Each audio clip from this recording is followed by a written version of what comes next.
I just wanted to play video games. So it seems to me that a lot of the time when I'm talking to people who are very, very much involved with trans rights, there's sort of two ways of understanding it. There's one way where you sort of say, okay, what we're asking for isn't very much at all. It is the right to be affirmed in our chosen gender, and that is not an imposition on anyone else at all, right? You're changing how you speak, and it's coming from a respect for my humanity. And then there's another way of looking at it, which is saying, well, actually, people choosing to live in a gender which is not the one they were assigned at birth, and straining against these categories and challenging these categories and the connections between gender identification, gender presentation, and socially recognized gender, that is actually a really big deal. And so I suppose my question is, how much of a big deal is it? Is it a small alteration of social norms, or is it actually something which is a lot more fundamental that's being posed here? That inherently we're talking about blowing up some of these categories of gender.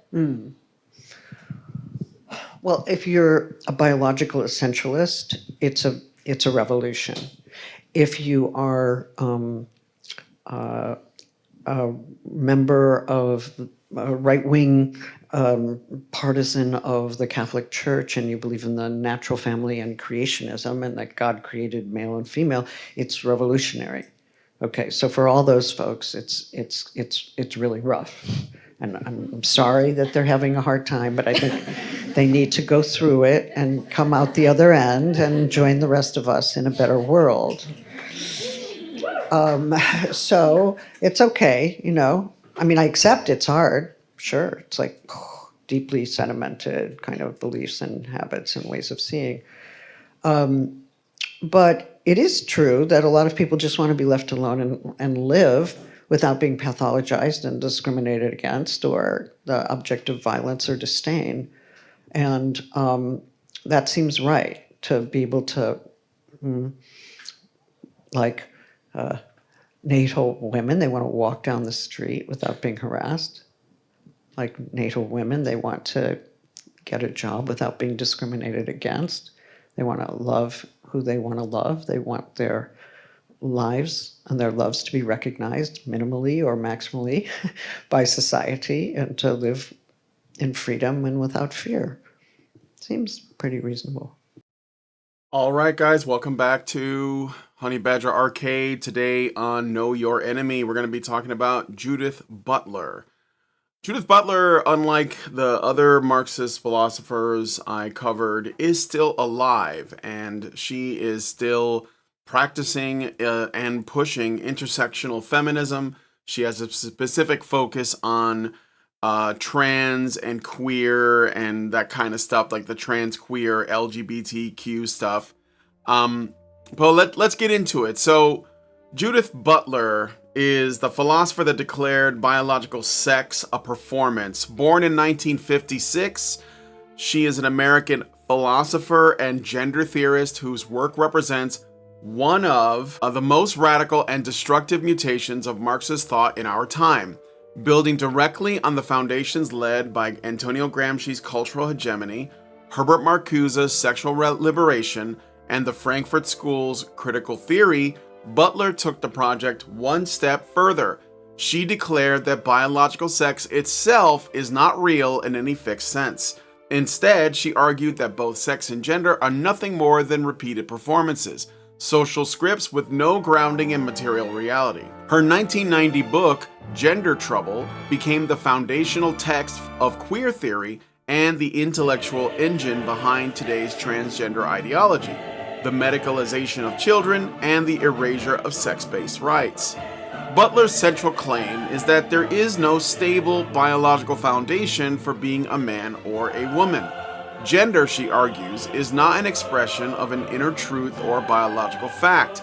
It is a performance, something one does rather than something one is. In Gender Trouble, she wrote, quote, "There is no gender identity behind the expression of gender. That identity is performatively constituted by the very expressions that are said to be its results." End quote. In other words, there is no door behind the deed. The performance creates the illusion of a stable identity. Butler did not invent these in isolation. She drew heavily from Michel Foucault, Jacques Derrida, and the broader Frankfurt School tradition. Where earlier Marxists focused on class or economics, and Marcuse focused on sexual repression, Butler focused on the body itself as the final site of political struggle. This is why her ideas spread so rapidly through academia, education, and activism. They provided the perfect intellectual justification for what Paolo Freire's critical pedagogy had already prepared the ground for in schools. So what are the real-world consequences of Judith Butler's work? I think you guys can kind of get a sense with everything that's going on in the world right now with kids transitioning. But let's get into it anyways. Butler's framework has had catastrophic effects, particularly on women and children.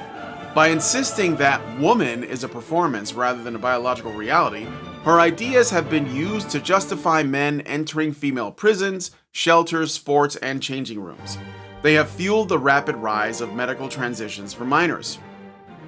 In a 2024 Novara Media interview with Ash Sarkar, Butler directly addressed concerns about youth and gender non-conforming children.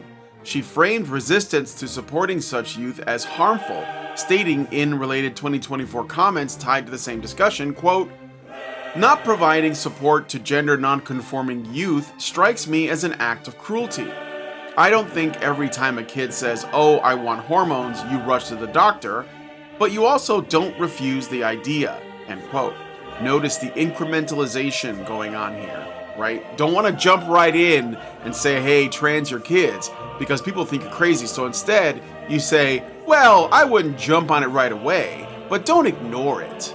That's like the baby steps required, right? That's how you get to the point where, you have that Jazz Jennings, which is a truly tragic story.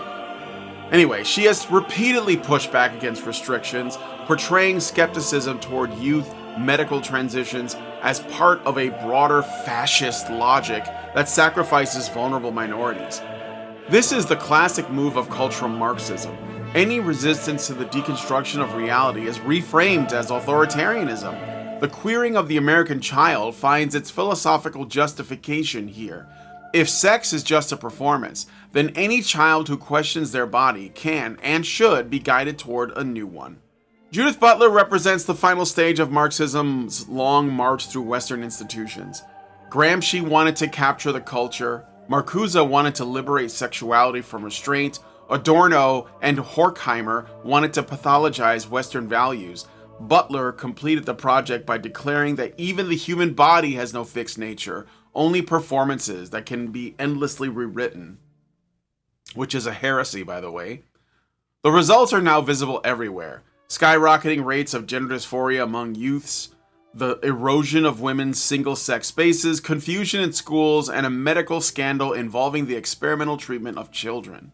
Butler's philosophy did not liberate anyone. It untethered human beings from biological reality and handed the resulting confusion to activists, bureaucrats, and medical professionals.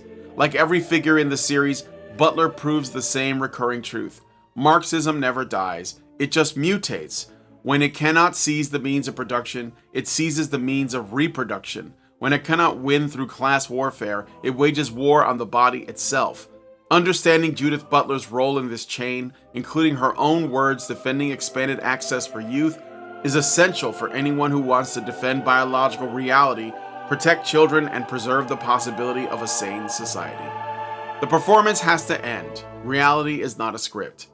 So women are not saved by getting rid of gender. First of all, they are a gender, and they're the ones who came up as feminists with gendered frameworks for social analyses of violence. This is a ruse to augment state power and to justify radical censorship and silencing. Most of these allegations that are made by the Trump administration are also confessions of what they themselves are doing in the very act, right? So it's an extremist act to ban, not just a version of gender studies, all gender, the word itself. People are starting to take it out of their institutional policies with enormous consequences for women, for feminism, for gay and lesbian and trans people. If you take gender out of gender-based violence, as Erdogan finally decided he wanted to do, which is why he withdrew from the Istanbul Convention. You're not able to name the systemic ways that men actually violate women or give themselves and each other permission to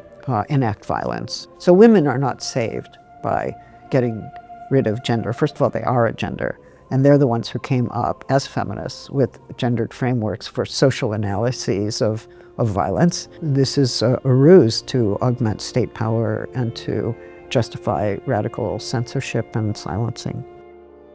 This is Judith Butler, and she is one of these trans inclusionary intersectional feminists, but that doesn't mean the feminists who oppose her are much better. So we're going to be getting into some of them as well, perhaps Julie Bindel. I have a backlog here, so I'm going to go through it. But I want to know what you guys think about Judith Butler. Do you know about this person? Did you fall for it? I noticed that when I watch their videos, everyone who I have featured on here, if I'm able to get my hands on, or if I read some of their stuff, or I look at an interview, they all speak in very cryptic language, using as many big words as possible. It's like spell casting, and they dazzle people with their rhetoric.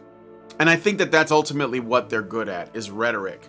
But once you understand that it's just words and they're not saying much of substance, or, you can boil it down and you're okay with feeling like a child because of their vocabulary, you'll understand that they're not saying anything, really.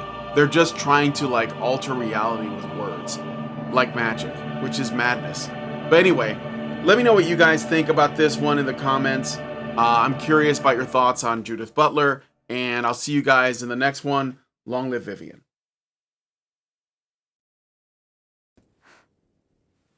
I just wanted to play video games.